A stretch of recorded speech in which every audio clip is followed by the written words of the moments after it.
अभी हमने खुद विजिट किया, आपने देखा ये सो कॉल्ड मदरसा बना हुआ है, अंदर पानी की हालत देखी।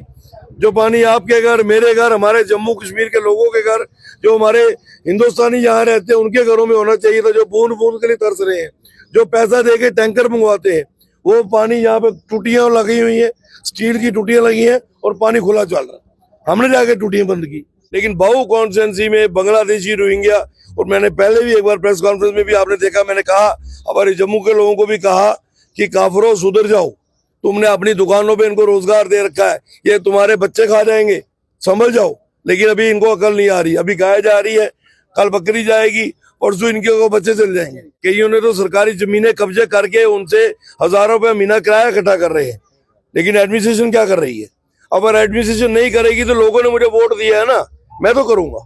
मेरे साथ 1 to 1 है, मुझे कोई दिक्कत नहीं है। नई पुलिस आती है हमारी सिक्योरिटी के लिए, मेरे को जरूरत भी नहीं है। लेकिन मैं अपने इलाके से बांग्लादेशी रोहिंग्या को भगाने के लिए हर भरसक प्रयास करूंगा। हमें गृह मंत्रालय तक भी जाना पड़ा, हम जाएंगे। पहलगाम इंसिडेंट पे आप क्या कहना चाहेंगे? क्या वो सुरक्षा में चूक हुई है? देखिए, अब उस पे ढोल पीटेंगे ना तो वो अच्छा नहीं है। कारण ये है कि तबाही हुई है, इंसानियत की, बर्बरती की जो हदें होती है वो पार हुई है। और इसका संज्ञान खाली देश नहीं, विदेश के अंदर भी हिंदू क्या, मुसलमान क्या, सिख क्या, ईसाई क्या, सब ने फील किया है। और ये 35 साल में जब से जम्मू कश्मीर आग में मिलिटेंसी की चला है, पहली बार हुआ है कि मिलिटेंसी की हरकत में कश्मीर बंद हुआ है, डोडा भद्रवाह बंद हुआ है, रजौरी पुंछ बंद हुआ है।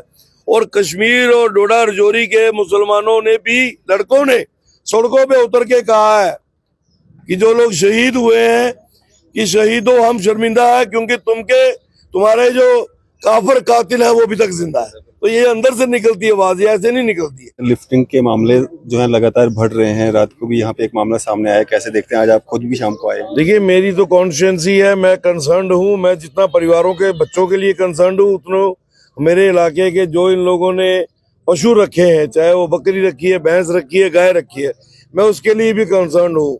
ये लोग दर्द दिखाएं या नहीं दिखाएं, पर जब पता लगता है तो दुख होता है। दोपहर से मुझे पता लगा हमारे सरपंच साहब के घर से, अगर सरपंचों का ये हाल है तो आम लोगों का क्या होगा। रात को बिल्कुल सारा कुछ सीसीटीवी पैकेज में आ रहा है कि 4 गाय खोल के लेके जा रहे हैं लोग, चेहरे भी दिख रहे हैं उनकी, शक्लें दिख रही हैं उनकी।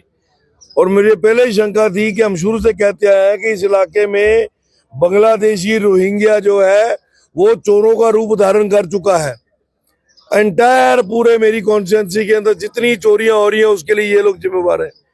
और पता नहीं जम्मू कश्मीर पुलिस ने क्या बीड़ा खा रखा है या कौन सी अफीम खा रखी है कि इनकी नींद नहीं खुल रही है। कहते हैं हम रेकी रात को करते हैं, हमारी गाड़ी निकलती है, सायरन मार के निकलती है। सायरन इसलिए मार देते हैं कि चोर को अलर्ट हो जाए पुलिस आ रही है। मैंने अभी चौकी अफसर साहब को बुलाया था, वो शायद छुट्टी पे गए हैं, उन्होंने ऑफिशिएटिंग भेजा है। कल शाम तक की हमने इनको वार्निंग दी है कि कल शाम तक अगर इन्होंने इन चारों गाँवों का नहीं पूरा बताया वेयर अबाउट, तो मुझे मजबूरन लोगों को लेके सड़कों पे उतरना पड़ेगा। और ये वार्निंग है इनके लिए, एडमिनिस्ट्रेशन के लिए। फिर आप हमें मत कहना कि लॉ एंड ऑर्डर खराब हुआ। अभी हमने खुद विजिट किया, आपने देखा ये सो कॉल्ड मदरसा बना हुआ है, अंदर पानी की हालत देखी। जो पानी आपके घर, मेरे घर, हमारे जम्मू कश्मीर के लोगों के घर, जो हमारे हिंदुस्तानी यहाँ रहते हैं उनके घरों में होना चाहिए था, जो बूंद बूंद के लिए तरस रहे हैं, जो पैसा दे के टैंकर मंगवाते हैं, वो पानी यहाँ पे टूटियां लगी हुई हैं, स्टील की टूटियां लगी हैं और पानी खुला चल रहा है। हमने जाके टूटियां बंद की। तो ये चीज मुझे लगता है कि एडमिनिस्ट्रेशन को इस कुंभकर्ण की नींद से जगाने की जरूरत है। मैंने अभी आपके चैनल के माध्यम से भी इनको वार्न कर रहा हूँ मैं पुलिस को कि कल शाम तक अगर इन जो कल 4 गाय चोरी हुई है, इनका वेयर अबाउट नहीं पता लगा, कल शाम को पूरा ये इलाका जो है नेशनल हाईवे पे आएगा। अगर आप रोक सकते हो तो रोक के देख लेना। पुलिस का इस पे क्या रिएक्शन रहा? क्योंकि कैटल लिफ्टिंग का ये पहला मामला नहीं, इससे पहले सेम घर में जो है पहले भी चोरी हुई है। देखिए, अफसोस है, मैं तो परिवार वालों को भी, इस इलाके में जितने भी बांग्लादेशी रोहिंग्या बैठे हैं, ये स्थानीय लोगों की मर्जी के बिना नहीं बैठे। इनको किराया आता होगा, इनको कोई और बेनिफिट मिलता होगा। कईयों ने तो सरकारी जमीनें कब्जे करके उनसे हजारों रुपया महीना किराया इकट्ठा कर रहे हैं। लेकिन एडमिनिस्ट्रेशन क्या कर रही है? अगर एडमिनिस्ट्रेशन नहीं करेगी तो लोगों ने मुझे वोट दिया है ना, मैं तो करूंगा। मेरे साथ 1 to 1 है, मुझे कोई दिक्कत नहीं है। नई पुलिस आती है हमारी सिक्योरिटी के लिए, मेरे को जरूरत भी नहीं है। लेकिन मैं अपने इलाके से बांग्लादेशी रोहिंग्या को भगाने के लिए हर भरसक प्रयास करूंगा।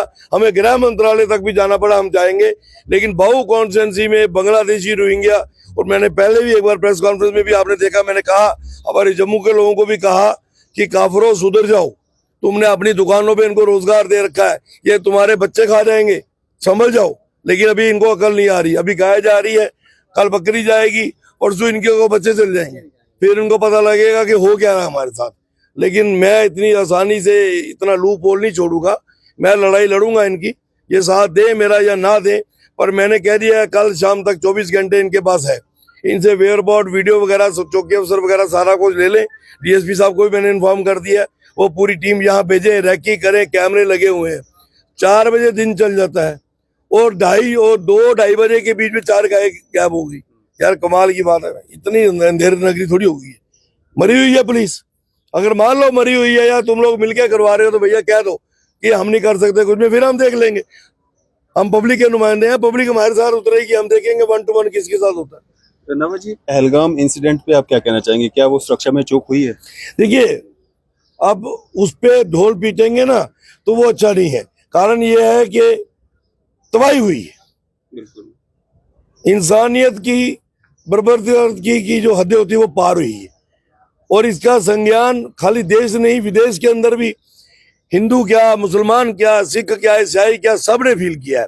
और ये 35 साल में जब से जम्मू कश्मीर आग में मिलिटेंसी की चला है, पहली बार हुआ है कि मिलिटेंसी की हरकत में कश्मीर बंद हुआ है, डोडा भद्रवाह बंद हुआ है, रजौरी पुंछ बंद हुआ है।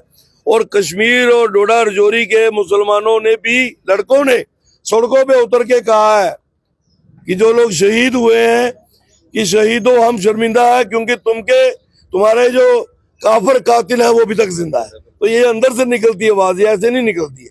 ये किसी पुलिस वाले ने या किसी अफसर ने नहीं कहा होगा ये नारेबाजी करो, मन करो गटिएरा इन्हें कड़ी अग लगी निकले अली तू मन करो सर इन्हें लिए लड़ना खबर नहीं अग लगी जाने दी।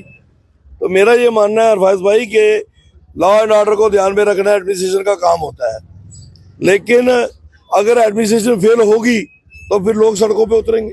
रंधावा जी, इस इंसिडेंट के बाद जो है कश्मीरियों पे और खासकर मुस्लिम्स पे जो हमले किए जा रहे हैं उसको कैसे देखते हैं आप? गलत है, गलत है। जो लोग भी कर रहे हैं उन पे कार्रवाई होनी चाहिए। बात किसी और का कसूर हो ही नहीं सकता ना। आप जम्मू कश्मीर का कोई भी बच्चा, हिंदू है, मुस्लिम, सिख है, वो बाहर पढ़ रहा है, कारोबार कर रहा है, उस पर हमला करने का तो कोई तुक बनती नहीं है। ये तो फिर उनमें और हमारे में क्या फर्क रहा? जो पाकिस्तानी पट्टे यहाँ आकर हरकत करके गए, उनमें और हमारे में क्या फर्क रहा? इसमें सख्त कार्रवाई हर सरकार को लेनी चाहिए। किसी भी जम्मू कश्मीर के बच्चा जो बाहर पढ़ने गए हैं या बाहर बिजनेस कर रहे हैं, उनके ऊपर कहीं पर भी अगर ज्यादती होती है तो उस पर कानूनी कार्रवाई होनी चाहिए। क्या मैसेज देना चाहेंगे? मैसेज मेरा बड़ा क्लियर कट संदेश है, बांग्लादेशी रोहिंग्या में बहु कॉन्स्टिट्यूंसी में रहने दूंगा। चलिए, शुक्रिया बातचीत करने के लिए। एमएलए बाहू विक्रम सिंह रंधावा जी, भाजपा सीनियर नेता, हमारे से बात कर रहे थे। आपकी सब पे क्या राय है? अभी अपनी राय जो है जरूर साझा कीजिएगा। इसी तरह की मजीद अपडेट्स के लिए आप देखते रहें न्यूज़ शहर इंडिया।